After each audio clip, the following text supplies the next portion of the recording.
This is Democracy, a podcast that explores the interracial, intergenerational, and intersectional unheard voices living in the world's most influential democracy. Welcome to our new episode of This is Democracy. Today we have another very special guest. We have my colleague and friend and distinguished scholar and teacher, Dr. Richard Reddick, with us. He's an award-winning associate professor of education leadership and policy at the University of Texas, where he serves in about 7,000 different roles. I don't think there's a role on campus that Rich has not served. All unpaid, right? He works for food. Yeah, pretty much. He serves as coordinator of the program in higher education leadership. He has appointments in the Department of African and African Diaspora Studies and the Warfield Center for African and African American Studies. He's also the assistant director of our really wonderful Plan 2 honors program. That's a setting in which I often work with Rich. He serves as a fellow at the Institute for Urban Policy Research and Analysis. And he's been very active also in city affairs. He grew up in Austin, and he served on the steering committee for the education working group of the task force that the mayor created to look at institutional racism and structural inequality in the city of Austin. And that's, of course, an ongoing discussion that Rich is very much a contributor to. Rich, it's great to have you here. It's good to be here, Jeremi and Zachary. Thank you for inviting me. Quick addendum. So I'm no longer the coordinator of the master's and doctoral program, but I'm now the associate dean for equity, community engagement, and outreach. And I should have mentioned that. That's sorry. Because I did not update my bio clearly. So. No, that's that's on me. and once again, you're getting asked to do more and more, and we're fortunate that you're doing all these things. Well, I'm fortunate to do it, and I also am compensated for doing it. So, but it's all good. But this is fun stuff, and I'm trying to keep up with your exploits. That's what I'm trying to do. It's a mutual admiration society, Rich. It definitely is. So before we get into our discussion of these very difficult questions of inequality, institutional racism, and structural challenges in higher education, we have our scene-setting poem from Zachary. What is your poem about today, Zachary? Well, my poem is entitled Protagonists Prospective. Let's hear it. It must be strange for you to walk through the doors that first morning, peeling paint, walking up the stairs, the way you are constantly walking between low-ceiling hallways that resound in Spanish and endless N-words around the endless, overwhelming bends of the passageways, and equally frustrating triangle hallways that sound so clearly like English, sound so clearly like the right side of town. Strange and foreign how we all seem to know each other already, the way we can program robots at 15, the way you feel like you are the only one who spends midnights cramming for biology quizzes. And it's weird how you're never the protagonist, the Latina girl with the long bangs floating in silence through classrooms, how you're always the one who got in because of the color of your skin. You're never the hero, the popular kid, the jock, the valedictorian. And it feels so strange to you to see it in our eyes, in your white friends from the right side, the way we see someone like you walking through the halls and assume you are not like us, like you could never be the hero. The little snippets you can see left over on our tongues, the bad schools, the bad neighborhoods, the good ones. It is as if the bedrock of these floors is somehow beyond your reach, though you walk the same superficial tile each day. And it's strange the way you're never the protagonist, never the hero, never the one who saves the day or admits they know the answer to some trick math question on one of those droning afternoons. Castaway since kindergarten, losing the battle since birth, you must feel in a strange way like you don't have a fighting chance to ever be that hero, ever be the protagonist of your own story, the main plotline you, not the system that surrounds your castaway streets and dark side of the tracks every day. That's a particularly deep poem this week, Zachary. What's your key message here? Well, my poem is really about what I imagine it must be like for someone of a minority background to attend a school as I do, which is a magnet school that is majority white, above a neighborhood school that in many ways is majority African American and Hispanic and suffers from major institutional problems.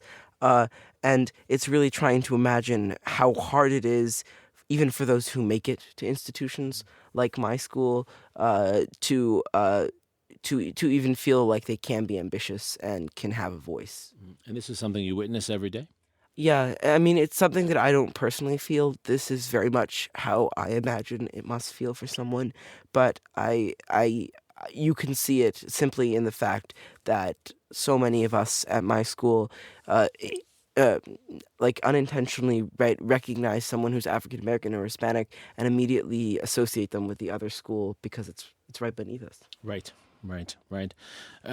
Rich, why do we find ourselves in these circumstances? This seems like a not a good situation. Wow. Zachary, props for that because as you were talking, I was kind of reliving my high school experience, my undergraduate experience, and my graduate school experience, which sort of mirror a lot of what you were talking about. And one thing I think about is in my own work, I've theorized on a concept of the proximal experiences of being othered. And in my work of mentoring, one thing I discovered, my advisor, Bridget Terry Long, is an economist. And I went to her and told her, I want to do a study on Black faculty mentors of Black students. And she said, it's wonderful. What's your comparison group? I'm like, huh? And I'm like, well, I'm a critical race theorist and I'm a phenomenologist. I'm going to study. She's like, you need a comparison group. So I went out and doubled my sample and found white faculty mentors of Black students. And what I discovered is that each of these people, as a phenomenologist, I dig into the lived experience, like what shaped your experience? How did you get to this place? And people do the work they do. They don't think about why they do it all the time. They just do it because it's important. They like it. And one thing that comes up with all the white faculty mentors was something in their lives. It could be historical. So it's probably not coincidental that several of them were Jewish and said, look, I understand oppression, right? That is something my family knows a lot about. I had a participant whose brother was gay and said, I was the support system when he was in high school. I was the person who looked out for my parents were not very open. I had a participant who grew up in was born in Scandinavia, but grew up in Germany. And that's a difference. And he dealt with sort of being on the periphery as a kid. And so they had a sort of spidey sense about being marginalized. Right. And they would often not just inquire with their students, all their students, they cared about all their students, but they would say, particularly when I look into a classroom of 25 students and there's one African-American student, one Latinx student, I check in with that student to see how they're doing. And it has to be done multiple times because I don't want to make it sound like I'm expecting them to have problems. Right. But I also know just by the experience of being one of the few, you must be carrying a burden. And they do this very deftly and very tactfully. And so when you were talking, I was like, that's exactly what it's like. It's like having the empathy to understand that that person's lived experience is a little different than the majority of folks. Doesn't mean other folks don't have problems and challenges, and doesn't mean this person's deficient. Right. But it does mean that sometimes you need somebody to say, like, man, it's just been hard. Like, I notice I'm the only person. I'll just give you a quick anecdote from that dissertation study. Part of being a phenomenologist or a qualitative researcher is building rapport. So I'm known for talking to people longer than the actual interview is, just getting them to break the ice. And this gentleman I was telling you about who was Scandinavian said, explain to me this thing about fraternities you have here and, the Black fraternities and the white. I don't understand it, I happen to belong to a fraternity, Alpha Phi Alpha Fraternity Incorporated, and I explained to him, like, historically why they exist. And it's funny because pretty much the history of fraternities and sororities is about exclusion. A group was not involved, right. Therefore the group was founded. So Zeta Beta Tau was founded in 1898 at CCNY because Jewish kids couldn't get into the fraternities that already existed. Alpha Phi Alpha was established in 1906 because the Black guys couldn't be part of the white literary societies. So I explained to him. He says, well, recently I went to a party in Dorchester, right? Dorchester. And he said, with a friend of mine who was invited me, and I didn't realize this, but I went to the party. I was the only white person there. I'm like, oh, wow, what was that like? He says, it was fine. But I did notice I was the only white person there. He's like, everybody was great. It was friendly. I enjoyed myself, but I did notice. And so again, even when it's benign, even when it's a welcoming environment, you do notice sort of the hypervisibility and the invisibility that happens at the same time when you're in that kind of group. So I thought you really captured that really well. And what we have not done well as a society is really figuring out ways to broaden access in a way that doesn't feel so specific and hyper visible, because we don't ever say, let's bring in a critical mass. So my mentor at Harvard, Charles Willie, often talked about in desegregation plans, creating a critical mass. Yes. How do you get to a point where you know that they're not the only ones? And what's interesting about that is when you get to a critical mass, it's often a tipping point and leads to white flight. Just when there's enough people to sort of say, okay, there's several of us in the class, then it's like, wait a minute, this is getting a little too, and insert your pejorative of choice, dangerous, overcrowded, whatever the term is, and then white folks leave. So Nicole Hannah-Jones has chronicled this so well in her own work about what happens when integrated spaces become truly integrated. And that is, you bring in critical numbers of people from different backgrounds, and then often the response from whites is to get the hell out of there. Right. Why have we not found better solutions to this? I mean, this is an old problem. Yeah. This is new research, but in a sense, it's new research explicating something we've known for Sure. a long time. So why has it been so hard to deal with this, Rich? I love the fact you just go to the easy questions right away. So I think it's so. As a historian, you can appreciate this, and something that you and I and Peniel Joseph, our good colleague, have talked about is sort of the Reconstruction and how the Reconstruction was never completed. And that is when you come to terms and you actually militarily defeat white supremacy, allegedly, do you come to terms with the manifestations of that? The inequities, the lack of resources, the reparations, all those sorts of things that need to be dealt with. That was never done in this country. And so we've had this trickling, I think, of some progress and retrenchment. Right. It's always a little progress and a whole lot of retrenchment, right? And I think it's because we haven't had honest conversations. And also, and as a historian, you can appreciate this, we have very incomplete data. Right. Generally, we don't know the stories. And I point to myself. You mentioned that I went to, as a military kid, I grew up everywhere, but I did high school here in Austin, in Texas. And of course, the historical record that I understood was whitewashed. I grew up, Robert E. Lee, Albert Sidney Johnston, those are great guys. And instead of understanding the complexity of Right. who they were, Right. and also the complexity of living in a state that basically sort of subjugated Native and Black people and Latinx people throughout its whole history. We don't have the ability to sort of critically say this is what happened. And I'll give you a quick sort of example of how it could be different. I'm not saying that things are perfectly done in the UK. They're not. Clearly, what's happening politically there is quite interesting. But I did a Maymester last year in Cambridge. And so we visited a sixth form college, which is like a prep school for higher education. And the topic we visited the day we were in the lecture was British history from 1066 to 2019. So a millennia is a That's chance a long time. to sort of examine critically what's happened. So talking about Henry VIII, you talk about Henry VIII in a kind of dispassionate way. Look, these things happened and it moved British society forward in this way, but these things happened and they're pretty god-awful. Right. I don't know if we are mature as a nation enough to have that conversation about the things that we've experienced, because it's hard to have nuance and say, okay, this is a Thomas Jefferson. Here is a towering figure in American history with a lot of flaws. Can we talk about both of those things at the same time? We must. Versus putting him in the good category or that bad category. And so I think part of it is this unreconciled reconstructions that has not yet happened. And I think about, and I have some friends who are from South Africa and talk about truth and reconciliation Yes. as a concept. And there's a lot of critique of that.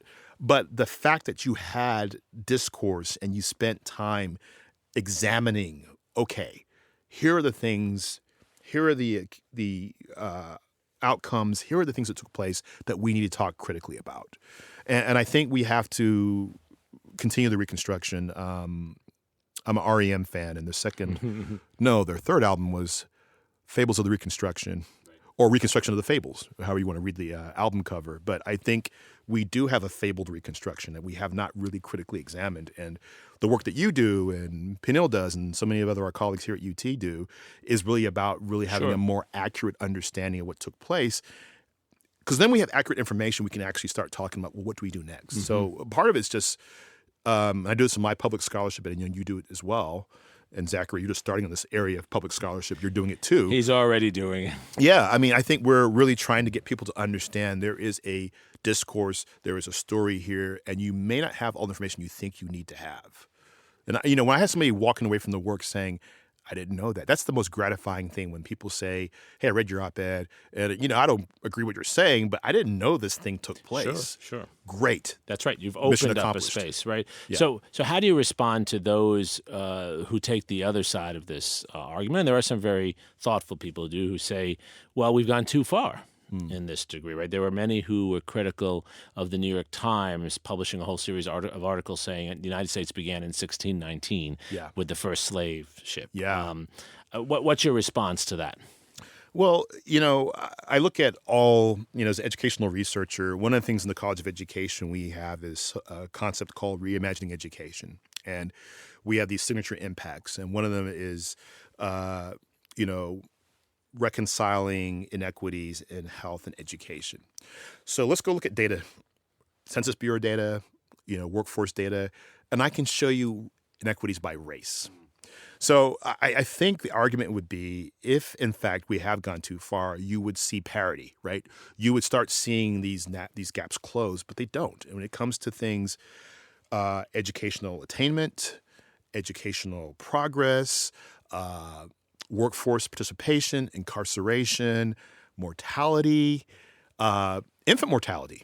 You might remember, and the data was not exactly, it was somewhat flawed, but these shocking disparities in infant mortality by race in the state of Texas. And of course, I want to make it clear that we know that there were data issues, but the fact that these are persistent inequities is something we should look at. So I always say, bring me the data. If the data reports that we've reached parity, actually, this thing you're complaining about or saying things about, look at our outcomes. The kids are actually doing equally well, regardless of their racial background, their economic background. Then I would agree with you, but I'm data driven, and the sad reality is, as long as I've been on this earth, we don't have that happening. And I will make one sort of acknowledgement. So the NAEP, the National Assessment of Educational Progress, there is a persistent sort of top of the pile educational system that always does really well, and that's the Department of Defense Educational Activity, which I'm an alum. I was an Air Force brat, so I spent pretty much all my educational experience into high school in Department of Defense Educational Activity schools. And they have very narrow gaps racially and socioeconomically. And we're talking about a high mobility space. Military families move a lot. Low income. Military families don't make a lot of money. But I could speak to a number of experiences I had as a young person where I really felt that my teachers believed I could do anything. They held me to a very high standard, and there was an incredible sort of ecosystem of support. And that's just not the way that things work in most other school systems. And so there's something you said about it being very small. That's true. But I do think there are examples that exist out there that we can look at. So for those folks, I always say, look, just show me the data. If the data, and I mean all the data, not just let's cherry pick one outcome or one finding. Let's look at it holistically. If we see parity, first of all, let's find out what's happening in those spaces to make that happen. Right. And then that day comes, I'll find some other work to work on. I think you're safe in your work for the near future. Sadly, yes. Zachary, you had a question. Yeah. How and why do we begin to see people who would consider themselves progressive falling into this trap of leaving schools because they become too black or wanting to get criminals off the streets and contributing to these issues? Oh, wow. Once again, the Suri family comes with the easy questions. So, Zachary, I think a couple things come to mind. So the first is the work that Micah Pollock, who's one of my professors in grad school, she wrote a great book called Color Mute. And she talks about how do we talk about race without talking about race? And Americans societally are great at this. Yes. We can talk about low income, we can talk about at risk, we can talk about urban. We have all these proxies for race. And I'll also mention another book that's really powerful, which is Amanda Lewis and John Diamond's Despite the Best Intentions. It's a story, it's really an ethnographic examination of a school, presumably in the Midwest somewhere, that is sort of the legacy of Brown. It is a school that has got sort of equal representation of black and brown and white kids, and it's kind of got all these things going on. And what Diamond finds and Lewis they find is like, actually, when you go inside the classroom processes, you look at curricula, you look at access to honors and so on and so forth, replicating disparities and privilege and disadvantage continue. So, for instance, one thing that you read about is that a lot of the white families have access to social networks. Like, okay, I know people on the school board. I know people who work in administration. And they're able to leverage that to get their kids into, the AP system sections of the classes and so on and so forth. A lot of the Black and Latinx families don't have that access. And so they're equally as interested, equally pushing their kids, but not having those networks that sort of can edge things forward. And once again, I'll mention Nicole Hannah-Jones's great work she's done. And one thing, and you mentioned her earlier with 1619, she was very involved in that. One of the most powerful pieces of media I've ever heard is her piece on This American Life, where she goes to what is essentially the place where Michael Brown was killed. Ferguson, thank you, in that community. And they're talking about a busing program. And keep in mind, this is a voluntary busing program. So what you're actually getting is what we call creaming. You're getting the absolute most invested parents who are willing to put their kids on a bus for several hours a day. So I could critique that approach as being a creaming approach, right? But nevertheless, but you hear people talk about there's the risk of crime and drugs and all these terrible things that they are proxying having more Black and brown kids in the school meaning, right? So I think it goes back to this innate fear in anti-Blackness, right? This fear of Blackness, an expectation that Blackness equals all these other things. And it's so embedded in our media, in our education. Billy Daniel Tatum, the great sociologist, former president of Spelman, my colleague at the Institute of Educational Management at Harvard, Bev talks about racism as smog, right? And we've all inhaled this stuff. And so the discourses, the stereotypes, the mental shortcuts we all take them in, including people of color.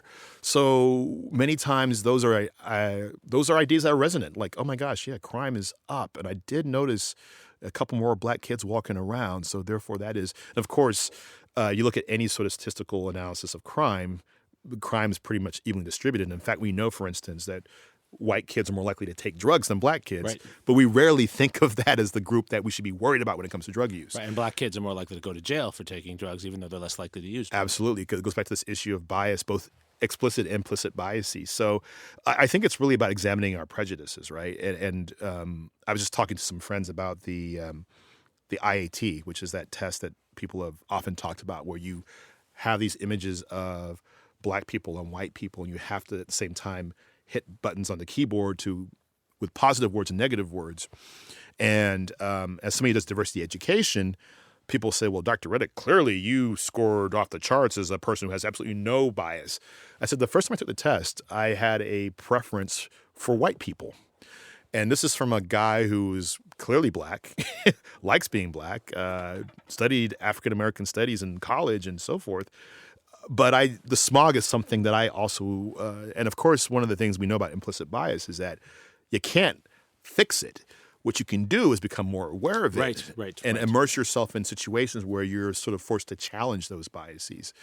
So now I tend to have a much less, I tend to score in a way that says either I slightly prefer Black people or I'm kind of neutral. But I think it's important people to understand that we've all sort of taken that in. So you hear these anti-Black, anti-Latinx discourses from white people and people of color. And I think also me being I have an identity where my dad is African American from the U.S., my mom is from Jamaica, an immigrant. So I also understand how immigrants see the racial dynamics in this country. When you have people who are black immigrants who are saying, yeah, I don't think I'm really part of that group, because they've also understood these stereotypes and these images. So I think the anti-blackness that resides in our social sort of imagination and realities is what drives that. Yeah, and for a long time, right, this term busing which is like 5% of actual desegregation efforts, has been like a code word to get us to think like forced desegregation in a way that isn't realistic. Yeah, and that's a great point, Zachary, because I think that's, you think about what Brown was intended to do, and you think about Milliken in 1974, and so you've had all these, in the Charlotte case later on, all these sort of chipping away at the mechanisms we had in place. The funny thing, I was bused. I have to make that point very clear. I was a graduate seminar at Harvard reading a book about Houston's integration efforts, and there was a paragraph that said, well, Houston was having some success, more than Austin, which was not, declared unitary until 1988. I was in high school in Austin, 1988. That's when I moved from going to Travis High School to Johnston High School in the east side of the city. And I was in the schools at that golden time where we had kids bus from West Austin. So people think about East Side Memorial or Johnston High School as a school that's always been filled with mostly brown and black kids. When I went to school there, it was predominantly students of color, but we had a lot of white kids, a lot of Asian kids there. And that was their space too. Like, the funny thing is, like, you would think, well, you have a bunch of, black and brown kids, and you have a couple of white kids who are kind of huddled in the corner. I talked with my best friends in high school, Ryan. Shout out to Ryan Scarborough. And Ryan was the only white kid in the basketball team. And so I think about the fact that he had this amazing exposure to this idea of being proximally othered in a way that you can't replicate it. And, the great thing about folks your age, Zachary, is that I think you all figure it out. Like, if we put you in spaces together and we tell you, you're interested in art, do this. You're interested in band, go do this. You're interested in football, go do this. You come together and you figure it out. And once the adults get out of the way, oftentimes you start building these connections and these friendships and these allegiances that sort of defy these. And often when the adults get involved, it's like, well, you shouldn't hang out with that person or you shouldn't date that person. Right. It goes south. So Rich, why hasn't this worked at the university? You would think we have, at large universities, public and private, we would have an ideal laboratory. We bring these talented kids in. We can kind of, as you put it, we can cream off the most talented kids, and we can put them together in classrooms and in dormitories. Why doesn't that seem to work? Well, I think there's a number of reasons why. I mean, let's assume that all the mechanisms, all the preparation, entry, examinations, and all those kinds of things. That's why so many schools, I think, are thinking about being test optional. Right. So we know the enduring social science statistic is that SAT scores correlate to parental income. That's what they predict. It's very difficult to sort of supersede or overcome an income gap, right? And that, think about how it manifests itself. So it means that you can pay for prep courses and so on and so forth. Of course. And I'll give a shout out again to busing, because when I was at Johnston, one of my friends said, hey, the PSAT's coming up. I'm like, PSAT? Okay, I know what the SAT is. I'm a first-generation college student. I'm like, is that a practice SAT? What is that? I don't know what it is. And I went to this test. I was in the test, and I was, as a 16 or 17-year-old, quite exuberant. I was cautioned several times, almost thrown out. I finished the test, and I scored well enough to get a national merit recognition or whatever. And, of course, that shifted my college-going trajectory. Sure. I had no idea what the hell that was, right? Nor did my parents. So all the ways that income and access to social networks prevent us from having full knowledge, right?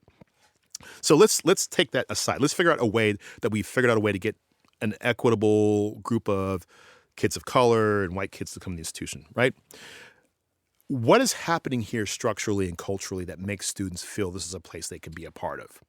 So as a graduate student, I worked on something called the National Campus Diversity Project. And we went to about 30 institutions across the country looking for the place that was getting it done. Of course, there is no place. Right. There are programs, there are things that are happening, but nobody's got it figured out. And I remember being at, not going to disclose the school, but a school in the state of Texas, not here, and talking to this like idealized group. It was racially diverse, and we had first-gen students there. We had queer students there, Asian, African-American, Black, Latino, white. Everybody was there. And we were sitting in this conference room, and one of the students said, well, look around this room. And on the walls of the room were a bunch of old white guys, right? Institutional founder, big donor here, president here. And they were saying, like, look, even when I'm in this space, it doesn't feel like a space that is meant for me. And that does not mean that you have to have, sort of a color wheel and make sure you have people on the walls all the time. But when you have this explicit expression of whiteness at best, and at worst, white supremacy, statues don't help, buildings don't help that are named after people who have actually profited or promulgated white supremacy. So I think, how the culture and the space feels is really important. So in my classes, I often take my students to visit Huston-Tillotson University, which is our sister institution across the highway. It's less than 2 miles from here. And I always remind my students that, HTU and UT are linked because the integration at UT, Heman Sweat, everybody knows his story, but almost all the students that came after Mr. Sweat were Huston-Tillotson alums. They graduated from their undergrad and came to UT to get their So they went to the African-American college and then came to UT. There. Yeah, and so I always talk about the fact that this environment, so my students go there and, they go to a predominantly white institution, a PWI like UT, and they're like, oh my God, this place is so small. And we walk around for a while and the students are like, oh my God, they all know each other. And the faculty know the students and they speak to them and they're like, I want to go to HTU, And it's amazing. So I'll have students who thought Black colleges were deficient or not as good. And there's like, how do I get that experience? And every so often we'll have a student on the panel who is white or Latino. And they're like, wait, they have students who aren't Black here? And I was like, there's HBCUs that are actually predominantly white. Do you know that? And they're like, yeah, I didn't know that. But all this to say is that they immediately see a difference in the culture. And we're working really hard at UT, I think, in pockets to create cultures that are supportive. But unless we critically examine and really point the finger inward and sort of say, how are we representing the identities that we have present? And how are we sometimes passively replicating and reinforcing and reifying white supremacy or whiteness generally is a problem. And it doesn't mean you erase white people. It means you make space for people of color who have been equally invested. So one of the wonderful things during our time at the university is the film When I Rise, which was the documentary about Barbara Smith Conrad, who was one of the first. She was in the class of the first African-American undergraduates in 1956. When she came to UT, the very first semester she was here, she was elected to be a member of the annual opera. When they found the legislature, they had her removed because she was appearing opposite a white man. And, basically the story of how she dealt with that at the age of 18 and had an amazing career. Yeah. And then over time, 1980, she comes back to UT as an distinguished alum to the point she comes back as teaching here. Right. It's an incredible story about how a reconciliation story between one person and institution. And it was revelatory for our students to see that because they can't imagine a time when that was the case. I'm like, there are people alive who wrote the letters who said, this Negro girl should not be in this, as well as people who said, you people in Texas are crazy. She absolutely deserves that. It's always been a complicated story, but it's such a powerful thing to see that happen at your institution. Right. And you've given us so much here, Rich, to chew on and think about. Before we turn, as we always do, to what we can do about this. I do want to ask one other question because it Yeah. comes up for me all the time. In fact, it came up at a talk I gave the other day in another part So we of do the your work country. for you. There you go. Exactly. Tell me what to say. And the question is often asked this way. So what's wrong with universities today? You don't have fair, open discussions of these issues, right? You don't allow people to come who have a different point of view. Why don't you let people come and make offensive white supremacist arguments and defend that? What's your response to that? Yeah, so it reminds me of a time I went to a meeting and one of the sponsors was Coke, and I thought it was Coca-Cola. It is actually the Koch brothers. Industries. Yeah. And so they're very interested in talking about issues of free speech. And what I've often had to sort of support or augment is like, let's think about this in a way that supports students' well-being. And I've always said to my students, look, I encourage discourse. I want to have you all talk about things. But first of all, we have to build a sense of trust and community. That's the first thing we have to do. The second thing is anything that denigrates somebody's worth or well-being or sense of belonging is problematic to me. So, and I was a student here in the 1990s, and when I told them I was a Plan 2 major, immediately, what was your SAT score? And when I told them, they're like, oh, well, you're an outlier. But I know that people have lower scores, and they got into the Plan 2 program, and there's always like this asterisk. Sure. You alluded to in your poem, Zachary, by saying this idea that test scores somehow equate intelligence. And again, I'm the kind of person who actually scores well on tests. So guess what? You're wrong. But nevertheless, I also realize that's not enough to simply say, well, I got mine, deal with it. I really think that one thing we have to really think about is when people say, your identity doesn't matter. You're a transgender person, therefore you shouldn't count as much as a person who identifies as male or female. That's hugely problematic, right? And I know all the case law and how we talk about free speech, and there is no protections about people's humanity, right? There are some prohibitions on free speech, like you can't say fire in a crowded place. You can't provoke violence. Right. Fighting words, all that good stuff. But I do think that there is this huge lack of empathy for what it's like to be denigrated. And I think I lived that experience. And I remember going to spaces and when I was 18, 19, 20 years old, and I'm 47 now, so obviously I feel differently about it. Yeah, We're still young, Rich. We're the same yeah, we're age. still young. Still young. But I can walk past the affirmative action bake sale and say, that's stupid. And it doesn't make any sense. But I know it provokes students. I'm glad you said that. Right. I need to make that point. And I actually had this thing where I would tell students, don't get excited about that. But I said, I've had life experiences and I have a reservoir of things I can lean on. But when you're 18, that's actually challenging your worth. Right. And there's ways to have discourse that are respectful. So the intergroup dialogues, which started at Michigan, there's a whole body of research that supports that's how you have engaged discussions. You set up situations where students have a chance to get to know each other, and you do it over time.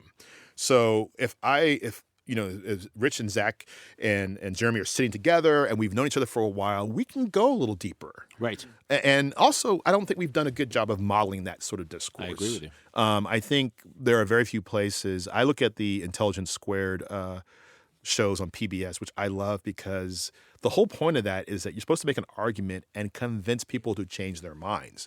Not to have more people in the crowd who like what you're saying, but how do you change minds? And it's done in a sort of debate type format with times and so on and so forth. But I just think that we failed as a generation to really model what it means to engage in discourse in a way that can challenge assumptions, but also empathize, right? So let's suppose you don't agree with a policy position. You can make that argument in a way that does not dismiss the humanity and the value of people who may have benefited from that policy decision. I agree. Rather than shouting at someone. Yeah, not only that, let's also be honest about the fact that we often talk about, say, something like affirmative action, and we'll talk about the race-based affirmative action, which we would prefer to call holistic admissions processes, because affirmative action hasn't existed since 1976. The Bakke case kind of outlawed any kind of quota system, so we always know that race is a plus factor, right? But we know from the Harvard cases that just was adjudicated that there are a lot of white kids walking around who are legacies, Sure. who have athletic affirmative action in place, but we never talk about that as well. Right. So if we want to talk about, hey, there should be a standard for admissions that doesn't include anything extraneous to your academic work and how you perform, if that's what's going to be, let's be consistent about that. Right. And I've always said to people, I support holistic admissions. I support legacies. I think it's important to have some people on the campus who have connections to the institution. As a first-gen student, that was important to me to have friends who were at UT, whose parents went to UT and knew all the traditions. I didn't know that stuff. Right. So I just want us to be consistent in that thing. And of course, the Varsity Blues scandal kind of blew that whole thing open because you realize there's a whole culture of advantage that's being employed that people don't have a major problem with until it's egregious. Because as bad as Varsity Blues was, there are smaller, less egregious versions of that happening every single day. Absolutely. Yeah. Absolutely. So we always close, Rich, with using this rich historical knowledge, using the range of perspectives that you've offered us so brilliantly here, with trying to think about how we move forward, especially for our young listeners. Yeah. What can we do if we're now better informed, and we certainly Sure. are listening to you?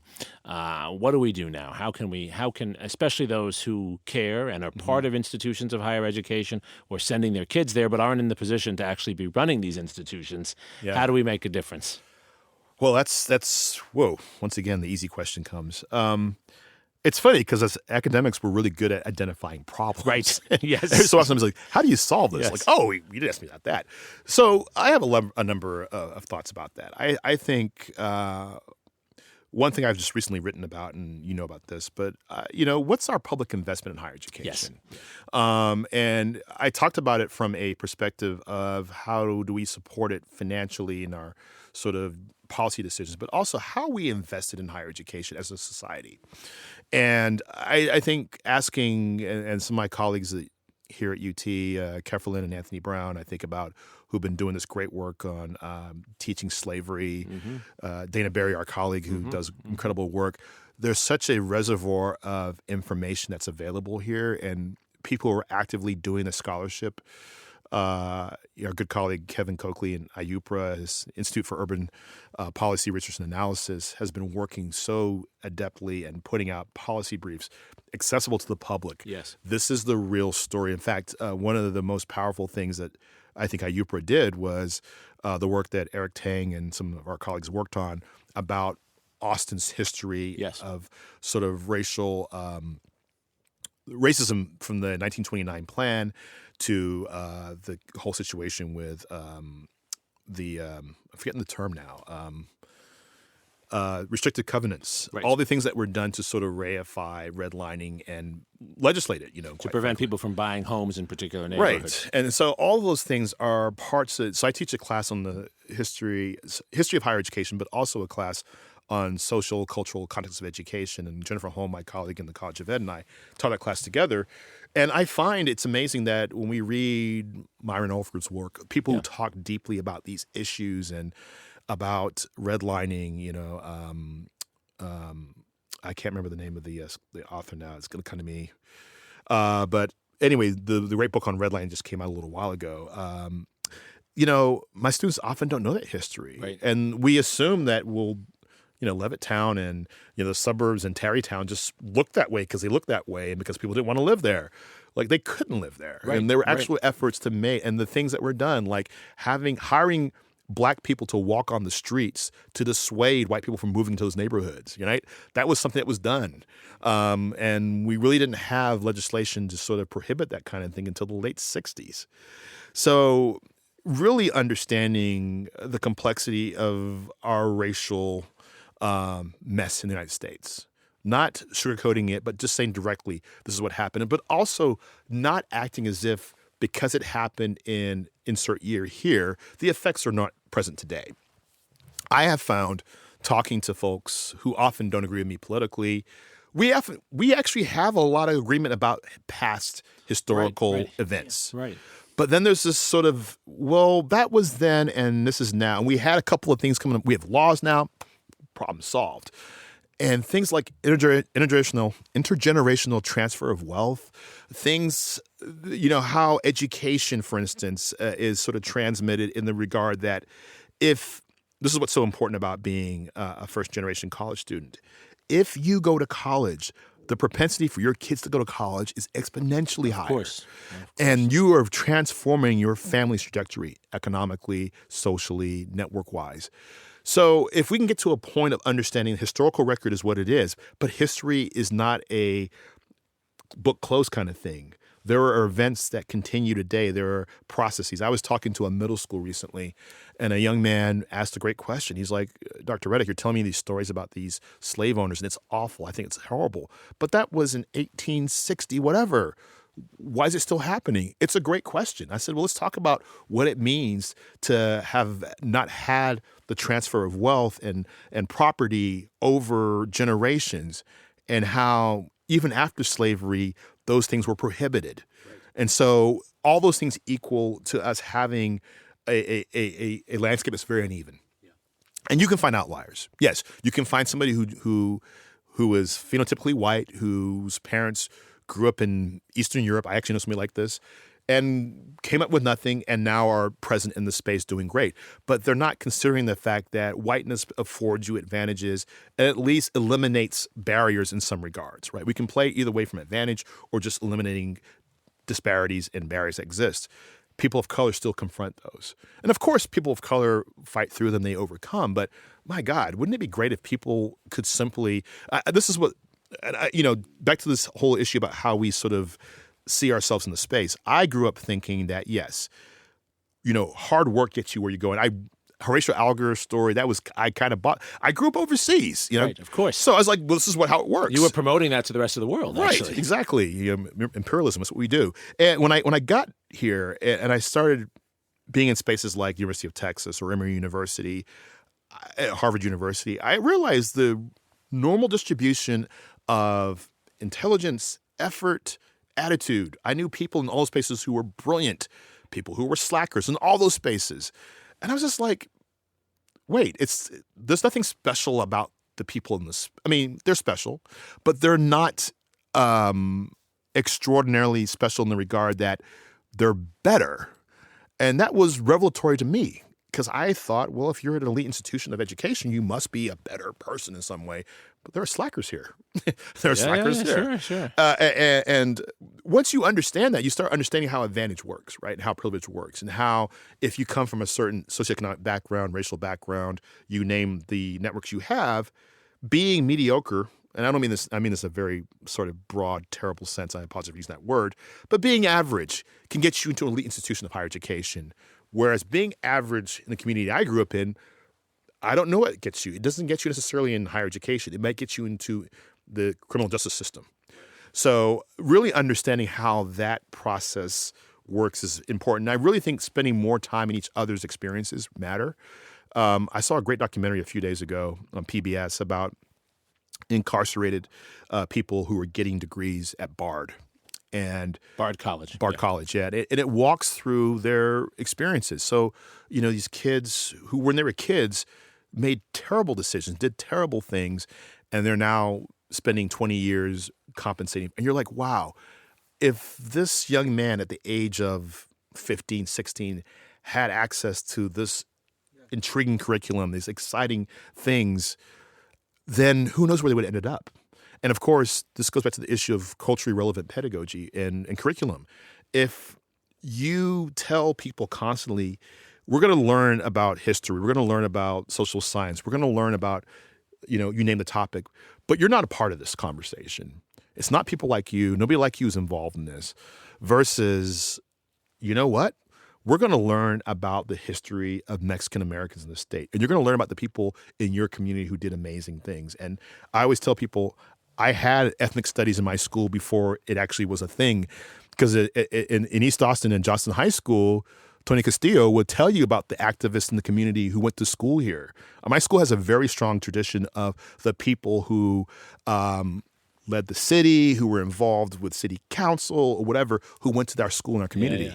And so Angela Valenzuela, my colleague in the College of Education, has done this great work on ethnic studies. And we know when you tell Latinx kids and you teach them about the history and the indigenous contributions, they are eager to learn more. So when we have subtractive, and to use our words, subtractive educational experiences where they're constantly being canceled out versus like, you're a central part of this. Right, Your grandparents, what they did, your parents, what they did. This is critical. That's how you get people excited about things. Right. So Zachary, does this resonate with you? What Rich has laid out for us, I think, is actually a very powerful and optimistic view, which is to say that by understanding our history, warts and all, we can actually empower more people, and we can all feel part of a larger community, not because we all share the same heroic narrative, but because we all share the same narrative, a narrative of different kinds of experiences. And by talking about that, we actually have something in common. What do you think? Yeah, I think that the struggle with getting young people to care about these issues is not, do they care about equality? Do they care about integration? I think almost all young people I know today care about those issues, even those who would be on completely opposite sides of the political spectrum. I think the issue is educating people about this. So many of my friends think segregation and inequality ended in 1964. And I think talking about the lasting inequalities in the criminal justice system and in education is what we need to do, conversations like this, in order to get young people involved in these issues. I mean, it's crazy to me. Before I started a research project for school, I had no idea that Austin only became integrated in 1986, and from there pretty much resegregated. Right. Well, I think, Zachary and Rich, you've given us actually a very optimistic path forward where informing ourselves allows us to address these issues and really get beyond the name calling to see that we're all part of a story, a story where we all inherit certain roles. Yeah. And understanding those roles gives us something to talk about, something we can work toward. Yeah, I couldn't agree more. I think, Zachary, you nailed it. And I think this issue of empathy and really understanding lived experiences. So when you tell somebody what it was like when I was in graduate school, obviously in Boston, Metco, that's a big story about integration. Hear the narratives of kids who went through the Metco program, who got up at 5 a.m, who were socially isolated from friends like theirs. One of my former students, Dorado Kinney, who's now a dean at the Austin Community College, was a kid who went to school in Cleveland and inner city, got to go to a prep school, ended up at Columbia. And he did a great dissertation talking about what is it like to be that person 40 years on, when you are an adult, my age. And, most of those participants said, you know what, I had a great educational experience. I'm a doctor, I'm a lawyer, I have these great attributes. But the social cost for me was profound, And I think people really sort of gravitate towards hearing stories. So even understanding that the process of integration, the process of busing, you had these incredible upsides, but also had these negative aspects to it too. And I think the more we understand that, the more we actually talk to each other, the better we are. And we've gotten to a point, like you said, where we're just very surface. We want to, and let's end with this quick anecdote. I was watching Rick Steves, who has this, travel guy. Yeah, but he's woke because he did this sort of travel guide on fascism. And so he's going to Germany, he's going to visit Berlin, he's going to Auschwitz in Poland. He's going these things, and he's not making these points, but he makes the point subtly that you don't have these things happening one day. It's a small trickling, well, these people are a problem. They are causing this. You know what? Let's actually create laws. And it goes and goes and goes and goes. And I think when I look at this country right now and I see rallies conducted by a certain political figure where you can mention somebody's names and the booing happens and the screaming happenings, it reminds me of the pictures you see during integration where you see the little white man walking down the street and there are these contorted faces of 16-year-olds screaming at these people. Yes. And I always wonder, what does that person feel like now? Maybe they feel the same way. But they also were probably, brought up in a sort of social milieu where, these people are subhuman. They're not like us. Right. They're not worth blah, blah, blah. But I think some of those people probably have had a change of heart. Right. And I really want us to think about, that's why history is such a great guide, because we can look back and see these things, right? I use that picture a lot to show to my students. Says, look, what do you think's going on through the eyes of, the Ruby Bridges, the Little Rock Nine, the students who are just walking, looking straight ahead, with military discipline almost. And military escort. Yeah. They had to, the 101st Airborne had to escort them to school. Yeah, the Norman Rockwell painting we all know. And so seeing that and feeling empathy, but also looking to people, what's going through their minds? Right. And one of the sad things, I think, Zachary, you're making this point, when you don't know history, I hate to be the cliche, you're doomed to repeat it. You do the same things, And I think your central point that you made so well, Rich, and you make this so well in your scholarship and in so many of the things you cited as well, is it's very easy when you detach these issues from a historical framework to dehumanize certain actors. It's us versus them. It's good versus evil. Yeah. And that can happen on both sides of the issue. And what a larger narrative, knowledge of these issues, as you've said, awareness does, is it allows us to see, even if we're in different positions in that narrative, it allows us to see ourselves as part of a common narrative and to talk about how we can all find a place in it. And I think that's what Zachary's poem was doing. That's what you're struggling to figure out in school. Yeah. And that is the work of democracy. Thank you for joining us for this episode of This is Democracy.